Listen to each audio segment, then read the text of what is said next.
শহরের সকালটা আজ যেন স্বাভাবিক ছিল না।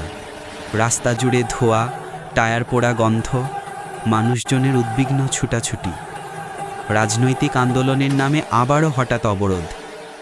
রাস্তায় ব্যারিকেড, টায়ার জ্বালানো, পাথর ছোড়াছুড়ি। এই বিশৃঙ্খলার মাঝেই একটি ছোট ঘরে লুটিয়ে পড়লেন রাহাতের বাবা। দীর্ঘদিন ধরে হৃদরোগে ভুগছিলেন।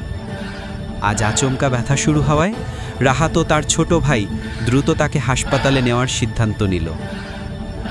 কিন্তু বাইরে বের হয়েই বুঝল এটা এত সহজ হবে না। রাস্তাগুলো বন্ধ, রিক্সা, অটোরিকশা কিছুই নেই।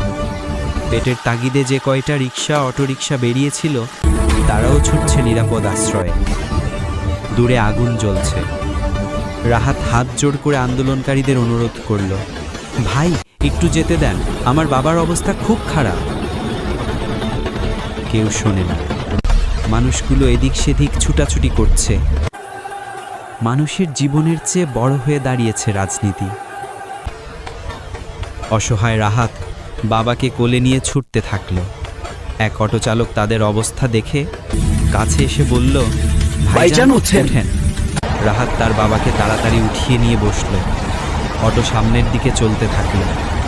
কিছু দূর এগোতে আবার ব্যারিকেড, জ্বলছে আগুন, আর সামনে যাওয়ার উপায় নেই।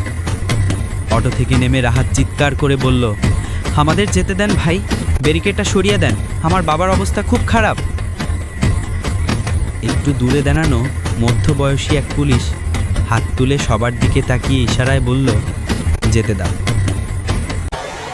পথ খুলে গেল ঠিকই, কিন্তু এই অবরোধের কারণে হাসপাতালে পৌঁছাতে অনেক দেরি হলো।